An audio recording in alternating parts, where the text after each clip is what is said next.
안녕하세요 여러분, 재테크하는 월급쟁이입니다.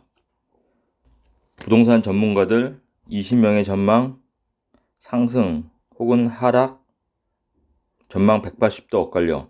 하지만 부동산 진실의 방엔 정답이 있다. 궁금증 문의는 아래로 해주시기 바랍니다. 모든 투자의 책임은 본인에게 주어지며 본 내용은 투자의 참고자료로만 활용하시기 바랍니다. 네, 지금 인터넷에 이런 글이 있더라고요. 최근에 부동산 전문가들 전망을 좀 정리를 해놓은 글이 있어서 좀 퍼와봤습니다. 역대급으로 나뉘는 부동산 시장 전망.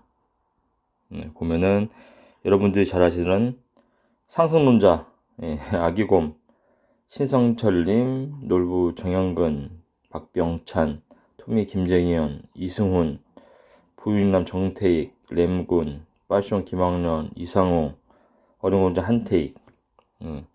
대부분 투자가들이죠. 투자가들은 자기들 심리가 좀 반영이 된 것도 있는 것 같습니다. 상승을 다 바라고 있죠. 그 내용을 보면은 좀 간단하게 몇 분만 보면 아기곰님, 그리고 정영근님, 부익남님, 빠숑 랭근 이성우님, 이렇게 좀 간단하게 좀 보면은 오르는 이유가, 아기곰님은 올해 8월 변곡점이다. 임대차 3법으로 해서 4년 누적된 전세값이 한 번에 상승하면서 계약 개시 청구권, 끝난 세입자들이 지속적으로 매수에 나설 것이다. 데이터가 없이 그냥 생각으로 얘기를 하시는 것 같은데, 한번 제가 뒤에 데이터를 정리를 했으니까 한번 좀 보시면 좋을 것 같습니다. 그리고 지금 상황이 그렇게 안 나오고 있어서 좀 그렇지 않습니다. 그리고 놀부 정영근님, 그리고 인플레이션 상황을 감안하면 무조건 빨리 사는 게 좋다. 이분은 그냥 무조건 빨리 사는 게 좋다. 서울 정비사업 활성화까지 맞물리면 멸치에 따른 집값 폭등이 있을 수도 있다. 있을 수도 있죠. 그렇지만 정확한 시기, 예측, 과거 분석 결과, 이런 것들을 좀 얘기하는 게 더 좋을 것 같습니다. 박병찬님, 다양한 유형으로 동시자발적으로 상승이 일어날 것이다. 그냥 상승이 일어날 것 같다. 그렇게 얘기하고 계시죠. 유망적 용산, 그냥 상식 수준의 그런 여의도 목동, 그 정도 수준입니다. 부익남님 보면 인프라가 좋은 곳으로 사람들이 몰린다. 집이 퀄리티가 문제이고 집이 생활 수준을 따라가지 못한, 그리고 신축이 오를 것이다. 내가 시종은 바뀔 것이라는 심리를 반영해서 재건축 위주로 올라갈 거다. 그냥 일반적인 얘기죠. 뭐 신축 좋아하고 재건축 올라갈 거다. 근데 집값은 올라갈 거다. 그렇게 좀 얘기하고 계신 거고, 파숑 김학렬님도 전부 올라갈 요인이 됩니다. 내려갈 요인은 없다. 수요가 증가운으로 가는 것이 더 간다. 정부가 찍어준 기재적, 세포트가 제일적, 빨리 사라. 뭐 좀 이런 얘기죠. 그리고 이상우님, 뭐 갓상우라고 하는데, 그냥 인플레이션이 주요 변수고 집값은 그냥 오를 거다. 월간 계절성이 없어지는 추세, 22년까지 서울 입주가 없다. 그래서 역대급 유동성장에 돈 번 젊은이들이 증가해가지고 가격이 계속 올라갈 거다. 뭐 이렇게 지금 얘기하고 계신 거고, 대부분 다 투자자들입니다. 투자자들은 지금 가격이 다 올라갈 거다. 지금 얘기하고 계시고, 그리고 하락론자, 하락은 한문도 교수님, 김경민 교수님, 김영희 교수님, 이현철 소장님, 대부분 다 학자, 그냥 이론의 바탕에서, 그리고 난 잘 모르겠다, 그냥 관망하자, 뭐 전문가도 아니죠. 그냥 관망하자. 너나 윈님, 너바나님, 오윤선님, 그렇게 얘기를 하고 계시고, 그리고 대폭락, 라이트하우스, 또 김기원, 리치고, 요 두 분입니다. 라이트하우스님은 항상 뭐 대폭락을 외치는 분이고, 10년 뒤에 인구가 315만 명이 사라진다. 그래서 떨어질 거다. 그리고 또 금리도 높기 때문에 앞으로 10년간 금리 하락 여유 없고 수요도 없다. 리치고 김기현 대표님은 현재 하락 변곡점 통화량 총량보다 아파트 시총이 47% 고평가다. 그래서 한 2에서 40% 정도는 하락할 거다. 이분은 대폭락이라기보다는 그냥 하락에 좀 가까울 것 같고, 한분도 교수님은 2023년부터 집값 하락이 될 거다.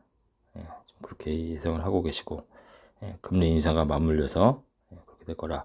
김경민 교수님은 금리 인상이 변곡점이 돼서 금리가 1.5%가 되면 집값은 22년 6월 대비 약 10에서 17% 빠진다. 수치로 좀 정확하게 얘기를 해주시죠. 그래서 이 두 분 같은 경우, 세 분 같은 경우는 그래도 이론과 어느 정도의 좀 데이터 가지고 좀 얘기를 하십니다. 자, 그러면은 좀 한번 제가 뒤에 데이터들을 정리를 했으니까 좀 한번 보면서 어떻게 될지 좀 봤으면 좋겠습니다. 그리고 저 재테크하는 월급쟁이는 상승주의자랑 하락주의자도 아니고 그냥 데이터 기반해서 정확한 미래만 예측을 해드립니다. 저는 그냥 엔지니어입니다. 그래서 부동산 전망은 이게 결론부터 말씀드리고 뒤에 백데이터들을 말씀드릴게요. 2022년 6월부터 올 하반기까지는 서초, 용산, 또 강남 등 재건축 재개발 호재 지역은 단기적으로 상승을 합니다. 이것은 왜냐면 이쪽에 있는 사람들은 대부분 현금 여력이 있는 분들입니다. 그리고 지금 금리가 올라가고 통화량, 광의 통화량, 유동성이 거치는 단계지만 거치는 데는 시간이 필요합니다. 한 번에 금리 올린다고 해서 돈이 싹 걷어지지가 않고 거쳐지는 데만 6개월에서 1년 정도가 걸립니다. 그렇기 때문에 그 동안에는 주변, 수도권 주변 많이 올랐던 지역 주변으로 먼저 가격이 떨어지고, 그래서 지금 동탄, 뭐 이런 광교, 뭐 이런 쪽이 지금 떨어지고 있는 겁니다. 광명, 뭐 이런 쪽 지금 떨어지고 있죠. 그리고 상대적으로 서울, 수도권 핵심 지역이 오를 동안 못 올랐던 강원 일부랑 충북 지역은 상대적으로 너무 싸기 때문에 그런 유동성이 거치는 동안에 일부 미약한 불씨가 지금 불타올라서 약 1년 정도 지금 상승을 했고, 앞으로 6개월 정도는 미약한 상승이 있습니다. 그 외에 서울 핵심지를 제외한 서울 전두리부터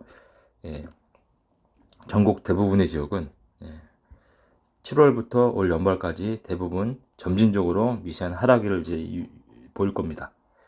보일 거고, 2023년 중요한 것은 이제 올 후반기 그리고 내년부터 어떻게 될 거냐, 이게 중요한 거죠. 정확하게 좀 예측을 해서 사람들이 내 자산을 일구는데 도움이 될 수 있도록. 그래서 뒤에 제가 데이터들을 정리를 해드릴 건데, 결론을 보면 2023년부터 25년까지는 재개발 재건축 지역이라든지 GTX역 신설이라든지 위에서는 이런 호재가 있는 지역은 떨어지는 폭이 거의 미미할 겁니다. 아주 큰 폭은 없을 거고, 하지만 이런 지역들 제외하고는 전국적으로 계속 지속적인 하락하는 추세를 계속 나타낼 거다. 그러니까 대세 하락이라는 게 아주 큰 폭의 하락보다는 계속 점진적으로 빠지는 그런 형태를 나타내서 2026에서 2028년에 아마 정점을 이룰 걸로 생각을 합니다. 그 폭은 제가 생각할 때는 한 20에서 30% 평균. 그러니까 어떤 지역은 5% 빠질 수도 있고 어떤 지역은 40%, 50% 빠질 수도 있는 거죠. 그래서 2026에서 28년에 정점을 이룰 거다. 하락 폭이. 그래서 그때를 매수 기회로 삼아야 된다. 어떤 집을 사야 되냐면 개발 호재가 있는 지역, 재개발 재건축, 그 지역이라든지 또는 교통망, GTX라든지 인천 2호선 연장 또는 위례선 연장 같은 그 지역들은 이 하락 기간에도 하락하는 폭이 크진 않았을 겁니다.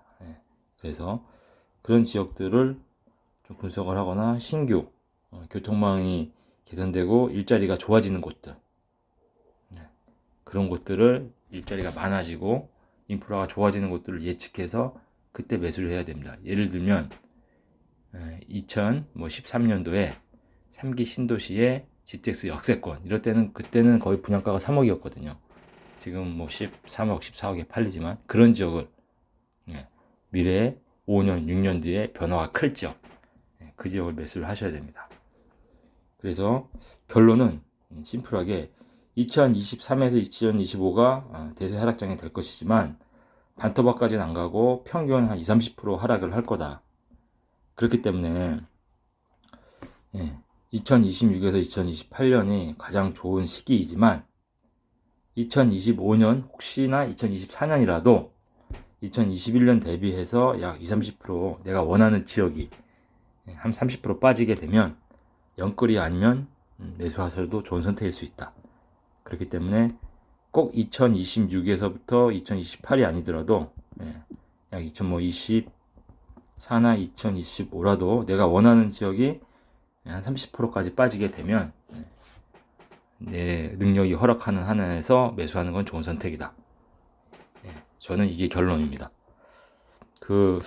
매수하는 방법은 여러 가지가 있습니다. 저는 이 갭 투자, 경매, 금매, 그리고 청약 다 해봤죠. 저는 이 네 가지를 제가 다 해봤습니다. 그래서 저는 인증사진까지 다 올렸고 등기권리증까지 이 방법들을 다 공부를 하셔야 됩니다. 지금부터 하시는 게 굉장히 중요합니다. 제가 시간 나면 이런 방법들도 좀 정리를 해드리겠습니다. 자, 그럼 이제 데이터입니다. 왜 이런 데이터를 제가 예측을 했냐? 지금 이 매수 심리지수인데요. 이 심리지수라는 것은 시장에 나와 있는 사람들이 매수를 하고 싶은 그 심리적인 욕구입니다. 그래서 매수 우위 지수라고 하는 거고, 지금 서울이 37, 지난주 39보다 더 떨어졌고, 광주 35, 부산 30, 울산 23, 대전 20입니다. 2010년부터 2012년, 이때 이제 13년 역대급 지금 하락일 때가 이때가 한 10에서 20에 형성이 되어 있었습니다. 근데 지금 대선 때 잠깐 반등을 하고 좀 계속 빠지고 있습니다. 이렇게. 그래서 전국적으로 지금 30원대에서 지금 형성이 되고 있죠. 이 매수 심리가 이렇게 반등을 해야지 아파트 가격은 오르게 되어 있습니다. 근데 이렇게 반등을 할 수 있는 게 지금 8월 뭐 임대차 만료가 돼서 전세 이제 다시 구해야 되는 분들이 대거 매수로 돌아설 거다.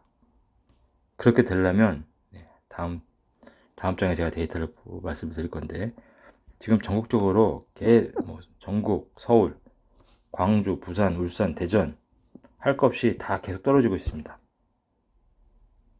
거의 한 10주차, 10주차를 지금 떨어지고 있습니다. 이게 이렇게 반등할 거냐? 이런 현상이 나오려면 벌써 나왔어야 됩니다. 그 이유는 이 데이터입니다. 이게 2019년부터 2021년까지 매수 수급 지수, 매수 우위 지수입니다. 매수 우위 지수를 정리한 거고, 2019년, 20년, 21년에는 7, 8, 9, 10이 역대급 상승을 하는 장입니다. 특히 21년. 그쵸? 이때 보면 여름에 상승을 하려면 벌써 4월 달부터 매수 우위 지수가 상승으로 돌아서야 됩니다. 점진적으로. 2019년도에 전반기 때 시장이 꽁꽁 얼어붙어 있다가 후반기 때 매수가 몰리면서 가격이 많이 상승했죠. 그때도 4월 달부터 6월 달까지는 매수 우위 지수가 약 30에서 20, 10에서 35까지 상승을 했습니다. 이런 점진적으로 상승하다 이렇게 올라갈 수 있지, 지금처럼 이렇게 가다가 이렇게 V자 반등하기는 힘듭니다. 이게 첫 번째 이유고요. 말도 할 거 없이 2020년, 2021년은 3월 달부터 6월 달까지 급격하게 상승을 합니다. 매수 우위 지수가 약 80에서 140까지 상승을 했고, 21년도 약 90 정도에서 120까지 상승을 했습니다. 모든 지역에 걸쳐서. 지금은 완전 다르죠. 차이를 아시겠죠? 이래서 매수 심리가 얼어붙어 있는 겁니다. 내가 이렇게 불안한데 사람들은 어떨까? 이것을 제가 정리해서 여러분께 공유를 드리는 것입니다. 자, 그리고 다음 데이터죠. 다음 데이터 보면 지금 전국적으로 특히 서울은 매매 상승률이 0.04에서 0.02, 0.04에서 0.02로 아직은 상승은 하지만 상승폭이 작다는 거죠. 상승폭이 작다, 줄어들고 있다. 전세도 0.07에서 0.02, 그죠? 0.05죠, 이번에는. 그리고 네, 경기 지역도 매수가 0.04%, 4월 달에 지금은 0.05, 거의 변동이 없습니다. 전세 0.04에서 지금 0.02, 굉장히 안정돼 있죠. 시장은 이렇습니다. 그리고 매매 가격 주간 변동률을 보면 매주 이렇게 떨어지고 있습니다. 지금 특히 전국, 수도권, 광역 5개에는 이제 마이너스로 돌아섰습니다. 아까 서울은 아직 0.02로 버티고 있지만 지금 전체적으로는 다 마이너스로 지금 돌아서고 있습니다. 중요한 건 이 수도권이죠. 수도권 핵심 지역이 마이너스 0.02로 매매가가 전주 대비 빠졌다. 아주 좋은 시그널입니다. 그래서 간단하게 서울 보면 0.02 소폭 상승이죠. 아까 말씀드린 대로 서초, 강남 이 지역 위주로. 그리고 경기 지역은 경기는 마이너스 0.01, 인천은 마이너스 0.12 하락입니다. 근데 상승한 지역을 보면 이천, 평택 이런 직주 근접이랑 교통 호재가 있는 지역 위주로 상승을 했습니다. 자, 그리고 이 데이터도 아주 중요합니다. 과거 4년간 매매 가격의 주간 변동률입니다. 자, 2019년을 보면 2019년에 전반기에 상승을 안 하다 후반기에 상승을 했는데 그때조차도 이 수도권, 광역시 보면은 적어도 이 스테이블 스테이트, 안전한 상태를 유지하다가 이렇게 올라갔습니다. 후반기 때. 그렇죠? 그리고 2020년도 보면 주차별로 3월부터 6월까지 급격하게 주간 매매가 상승률이 상승합니다. 0.46까지 올라갔죠. 0.1에서 2021년도 전체적인 추세가 올라가는 추세였습니다. 이 그래프들이. 근데 지금 2022년은 완전히 그래프가 꺾여 있죠. 차이를 아시겠죠?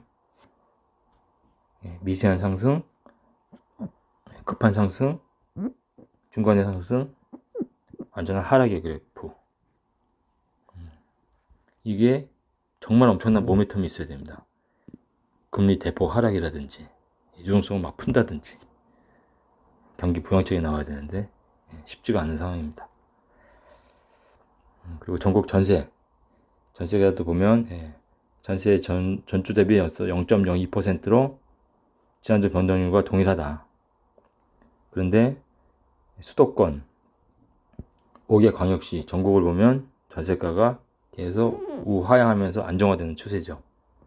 전국 0.02, 수도권 0.01, 5개 광역시 마이너스 0.05.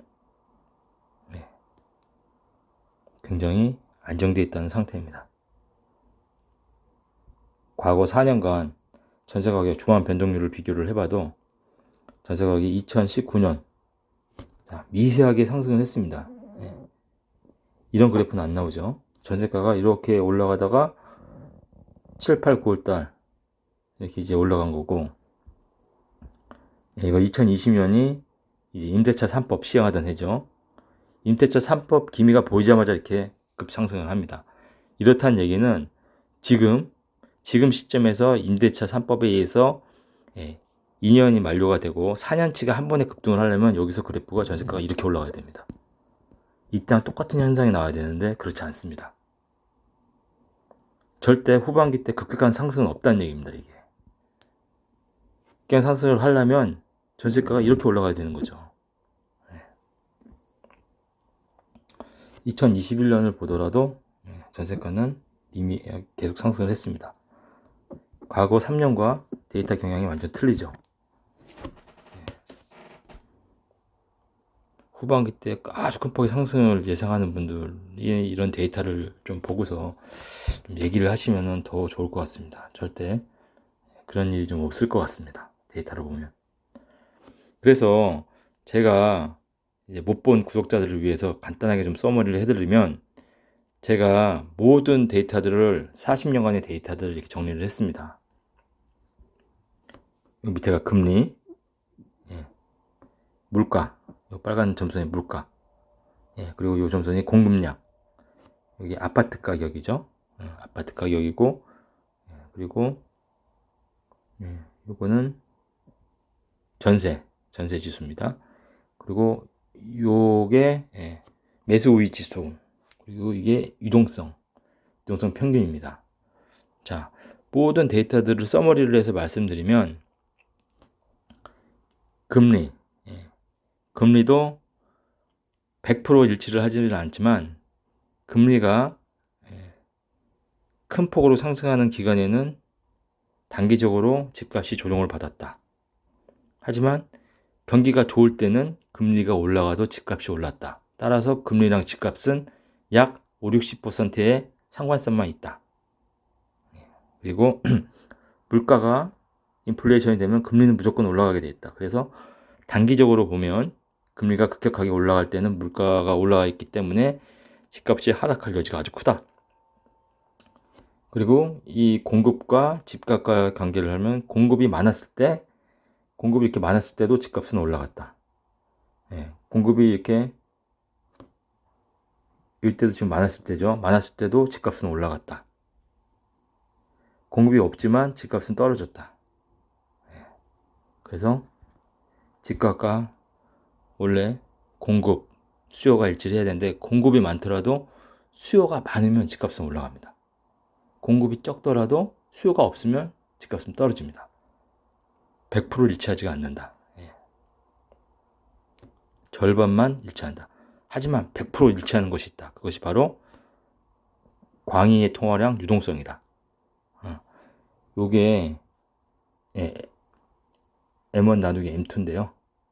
그래서 통화량, 시장에 풀리는 M1의 비율, M1이라고 해서 바로 현금으로 쓸 수 있는 즉시 예금이라든지 또는 주식에서 바로 뽑을 수 있는 돈이라든지 그런 현금성 유동성이 요 평균선 이상 요 면적인데요. 요 면적이 가장 클 때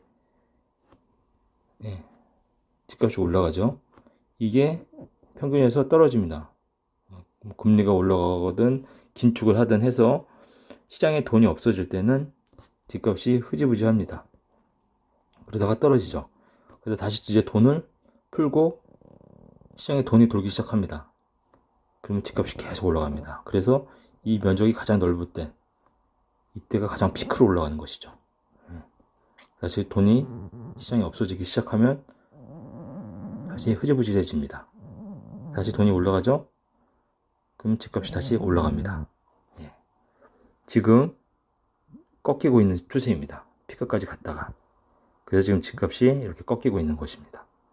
근데 산발적으로 3%를 이렇게 나타내는 것은 이런데 크게 돈을 구애받지 않는 사람분들은 집을 서울의 핵심 지역에 대출 없이 살 수 있는 분들 때문에 이렇게 헌팅이 되는 것입니다. 신고가도 나오고 신고가 아닌 것도 나오고. 그래서 제가 예측한 미래는 이렇습니다. 지금 이렇게 꺾이는 단계죠. 통화량이 유동성이 회수되고 있는 단계입니다. 이제 시작을 한 거고요. 그래서 지금 이런 시점입니다. 일부는 신고가, 일부는 하락. 동탄에 뭐 3억 빠진 아파트가 있다.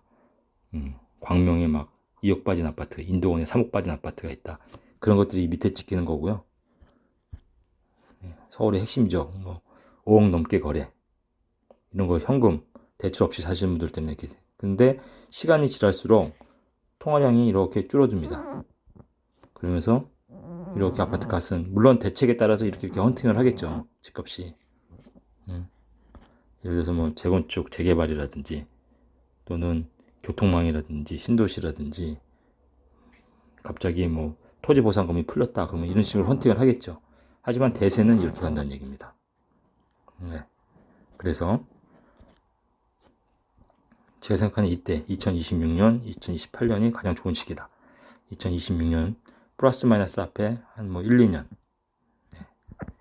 적어도 요 구간에 투자를 하게 되면 손해볼 일은 없을 것 같습니다. 이게 제 결론이고요. 여러분 마지막입니다. 매진말. 제갈량과 홍탓이라는 사람이 있었습니다. 중국의 제갈량이 위나라 군대를 맞아 오장 원주에서 최후의 일전을 겨룰 때였습니다. 행군을 하는 도중 거센 바람이 불어 공기가 꺾였고 제갈량은 이를 불길한 징조로 받아들였습니다. 결국 그는 전쟁에서 병을 얻어 세상을 뜨고 말았습니다.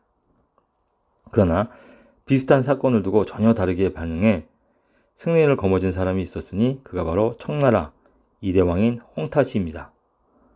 명나라와의 최후의 일전을 앞둔 아침, 밥상의 상다리가 갑자기 부러져 홍타시는 아침을 거를 수밖에 없었습니다. 그 순간 홍타시는 무릎을 치며 이렇게 생각했습니다. 됐다. 이 싸움에서는 이겼다. 오늘부터는 이런 나무 소반이 아니라 명나라 군중에서 쓰는 금소반에 밥을 먹으라는 하늘의 계시이다. 그리고 의기투전한 홍타시는 명나라 군대를 격파하고 주원을 손에 쥐었습니다. 근데 만약 홍타시가 불길하다, 오늘 싸움에 질 것 같다 고 생각을 했다면 그 신념으로 인해 결국 몸의 에너지가 원활하게 작용하지 않아 승리는 없었을 것입니다.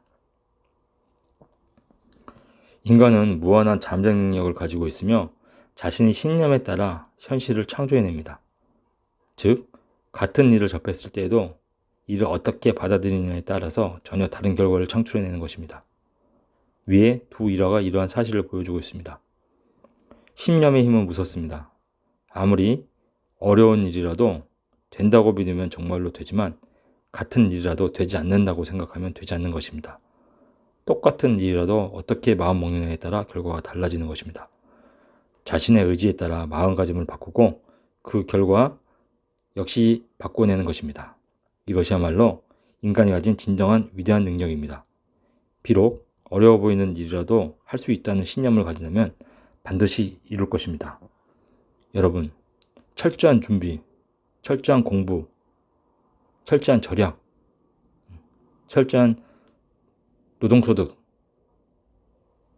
과감한 결단, 과감한 신념, 이것만이 여러분을 바꿀 수 있습니다. 오늘도 도움이 되셨다면 구독과 좋아요 부탁드립니다. 감사합니다.